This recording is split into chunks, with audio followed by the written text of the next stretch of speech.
aí, a hora do ungido, com o pastor Paulo Messias.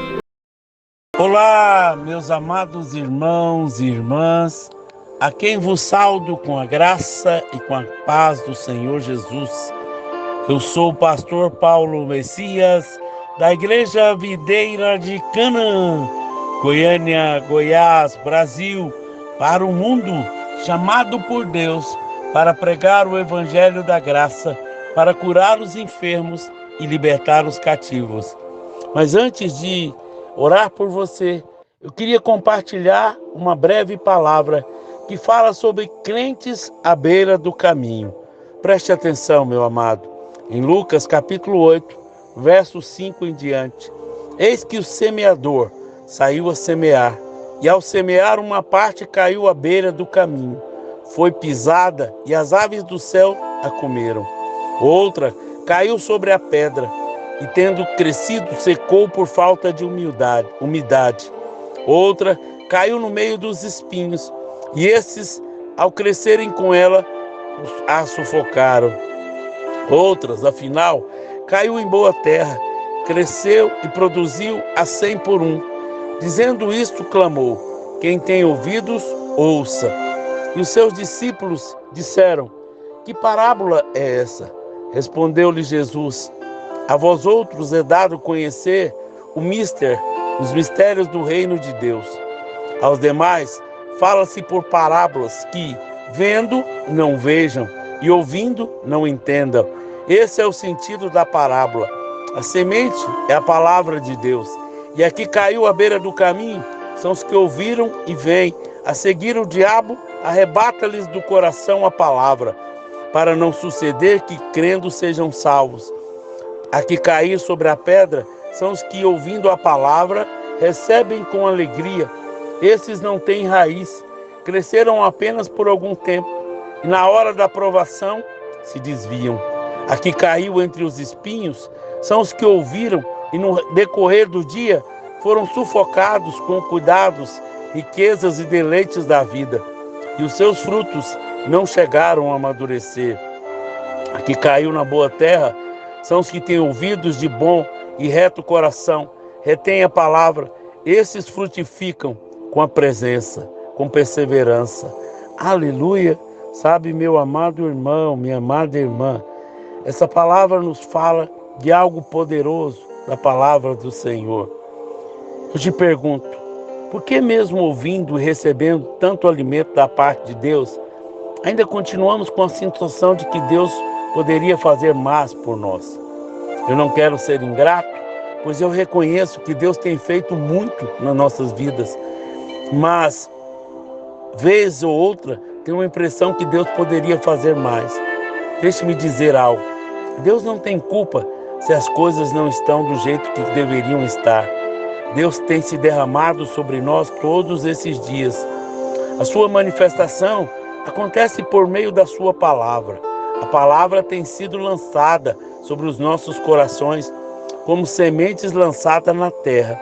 A palavra de Deus, a palavra que constantemente temos ouvido, é de fato uma boa semente? Na explicação da parábola do semeador, Jesus diz: esse é o sentido da parábola. A semente é a palavra de Deus. Lucas capítulo 8, verso 11. Agora, toda semente precisa ser lançada na terra. Nessa parábola, Jesus dá a entender que os tipos de solo ou terra é o coração do homem. Em Gênesis, nós vemos Deus formando o homem do pó da terra. Então, formou o Senhor Deus o homem do pó da terra. Gênesis capítulo 2, verso 7. Paulo chega a dizer que nós somos lavoura de Deus, porque de Deus somos cooperadores, lavoura de Deus, edifícios de Deus sois vós. Em 1 Coríntios capítulo 3, verso 9. Podemos concluir que a palavra de Deus é a semente, e nós, homens, somos o solo da terra. A palavra de Deus está destinada a encontrar o coração do homem. O que está faltando, então, nesse processo para que algo além aconteça na minha vida? Se o problema não é a palavra, aonde está o problema? O problema está no coração do homem. O coração errado diante de Deus, impede o homem de fecundar e de frutificar. O texto base para essa ministração fala de 3 tipos de coração errados diante de Deus. E que também são 3 tipos de pessoas que não frutificam erradas diante do Senhor. Crente à beira do caminho ou à margem do mover de Deus é o crente que não frutificou. Esse tipo de pessoa, onde não se encontra Jesus como no centro da vida dele, é o tipo de pessoa que vive à margem do mover de Deus. Podemos chamar esses irmãos de marginais da fé. Nunca estão diretamente envolvidos com a igreja. Você percebe que eles caminham próximos de Deus, mas eles ainda continuam distante do mover. Ouvem, mas não conseguem reter o que recebem, pois estão afastados do cuidado do Senhor. Quem fica à beira do caminho está com algum problema. E assim na rodovia, quando nós vemos alguém à beira do caminho, no acostamento, é porque está com algum problema, está pensando em voltar. Em João capítulo 14, verso 6, Jesus disse que ele é o caminho. Eu sou o caminho, a verdade e a vida. Ninguém pode chegar até o Pai a não ser por mim. A vida cristã, a vida vitoriosa, não é uma questão de fórmula. Não existe uma fórmula ou várias maneiras de alcançar uma vida frutífera. Há irmãos que se acharam o caminho da salvação, mas não acharam o caminho do vencedor. Existem irmãos em muitas áreas da sua vida que estão à beira do caminho, estão sujeitos a grandes perigos. O mais importante na vida não são as circunstâncias onde estamos. O mais importante é se você está no caminho certo. Existem sinais que evidenciam se uma pessoa está à beira do caminho. Em primeiro lugar, quem está à beira do caminho fica exposto a armadilhas e a ciladas do diabo. No Salmo 140, verso 5 diz: os soberbos ocultaram armadilhas e cordas contra mim. Estenderam-me uma rede à beira do caminho e armaram ciladas contra mim. Muitos cristãos estão experimentando armadilhas, sustos, circunstâncias desfavoráveis porque estão à beira do caminho. Esse é o lugar de perigo. O casamento de muitos está à beira de caminho. Por isso sempre estão tendo surpresa desagradável. O dinheiro de muitos está à beira do caminho. Por isso estão sofrendo com tantas questões financeiras. Não investem de maneira centralizada no reino. São administradores de si mesmos. Por isso vivem caídos em armadilhas. Estar à beira do caminho te deixa vulnerável aos ataques do inimigo. Quem está à beira do caminho não tem raiz na sua fé. Lá em Mateus capítulo 13, verso 19. A todos que ouvem a palavra do reino e não compreendem, vem o maligno e arrebatas o que lhe foi semeado no coração. Este é o que foi semeado à beira do caminho. Qualquer vento é suficiente para arrancar a fé. Não tem revelação. Aí o diabo rouba a palavra. Não compreende a palavra de Deus. A palavra gera fé, confiança para vencer. Essa palavra enraizada é que muda você. Por isso, o diabo vai tentar roubar essa semente. Se alguém não tem raiz, facilmente é levado de lá para cá e de lá para cá vice-versa. O Atmani disse que devemos crescer para baixo, isso é, fincar raízes que nos firme no caminho. Quem está à beira do caminho, só tem aparência, mas não tem realidade espiritual. Em Mateus, capítulo 21, verso 18 e 19. Cedo de manhã, ao voltar para a cidade, teve fome. E vendo uma figueira à beira do caminho, aproximou-se dela. E não tendo achado senão folha, disse-lhe: nunca mais nasça fruto de ti. E a figueira secou imediatamente. No livro de Atos, nós lemos sobre Ananias e Safira, que viviam uma divergência entre como queriam ser vistos e como realmente eram. Atos capítulo 5, no verso 1 ao 11. Satanás encheu seus corações com planos enganosos de terem somente aparência. Eles venderam uma propriedade, trouxeram apenas uma parte do dinheiro para os apóstolos, enquanto aparentavam estar dando todo o seu lucro. Queriam ser reconhecidos como um casal generoso, mas não era o que aparentava ser. Essa diferença levou-os a mentir ao Espírito Santo e aos irmãos. Eles pagaram um preço terrível, a morte. O seu exemplo é uma séria advertência para todos nós. Hoje, existem muitas pessoas mortas espiritualmente por estarem vivendo de aparência. Quem está à beira do caminho só assiste, mas não participa. Tiago, capítulo 2, verso 17 e 18. Assim também a fé, se não tiver obras, por si está morta. Alguém dirá: tu tens fé, eu tenho obras.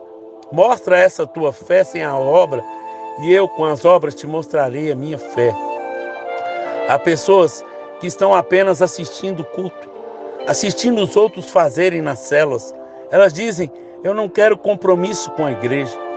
Esse que não se comprometeu com o serviço, fica o tempo todo para ver e tarde criticar o que está sendo feito. Quem está à beira do caminho geralmente é um crítico exacerbado. Alguns estão a caminho do discipulado, outros ficam de fora olhando e criticando. Ah, eu penso diferente. Ah, eu faria diferente. E existe também aqueles que à beira do caminho é simpatizante. Esse vive dizendo: eu estou torcendo por vocês. A igreja não precisa de torcedores, admiradores. Você quer ganhar recompensa da torcida mais animada? Falta-te revelação para você sair da beira do caminho e entrar nesse mover. Quem está à beira do caminho está em um lugar de cegueira. Lá em Mateus capítulo 20, verso 29. Saindo eles de Jericó, uma grande multidão o acompanhava. Eis que 2 cegos sentados à beira do caminho, tendo ouvido que Jesus passava, clamaram: Senhor, filho de Davi, tem compaixão de nós. Quem está à beira do caminho, cego, não enxerga o mover de Deus, não enxerga o propósito de Deus para a sua vida, não enxerga que foi chamado para o projeto mais fascinante da terra. Quem está à beira do caminho, cego, não enxerga o seu potencial. Quem está à beira do caminho não consegue enxergar as bênçãos de Deus. Eu quero te dizer, como você está hoje na presença do Senhor? À beira do caminho? Ou você decidiu segui-lo? Você se sente uma terra fértil para a palavra de Deus? Você é um praticante da palavra de Deus? Ou se tem se tornado somente ouvinte? Nessa hora, eu quero orar por você, porque eu creio que Deus quer que você saia da beira do caminho. Pai, em nome de Jesus, eu oro por todas as pessoas que estão ouvindo essa mensagem, que de alguma maneira estão à beira do caminho, estão desviados, estão fora da tua vontade. Pai, que o Espírito Santo traga agora uma realidade no coração deles. Livra eles, Pai, da beira do caminho, que eles possam estar no caminho certo, que eles tenham salvação, que eles tenham, Deus, fé, que eles possam fazer boas obras, que a graça não se torne vã na sua vida. Eu oro, Pai, abençoando a cada um dos irmãos e sempre declarando que eles são mais que vencedores em Cristo Jesus, que essa palavra vai gerar fé, vai gerar vida, vai gerar ânimo no seu coração, em nome de Jesus. Amém, amém e amém. Se você foi abençoado com essa mensagem, por favor, nos ajude a divulgar, para que mais e mais pessoas ouçam sobre o Evangelho da Graça e sejam alcançados pelo Senhor. Se você foi abençoado e quer abençoar o nosso ministério financeiramente, fale comigo. Vou te dar o número da conta, o Pix, para que você nos ajude. Investir no nosso ministério é ter colheita certa.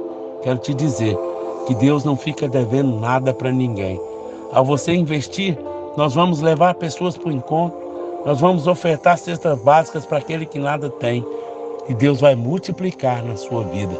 Deus abençoe ricamente, em nome de Jesus. Amém?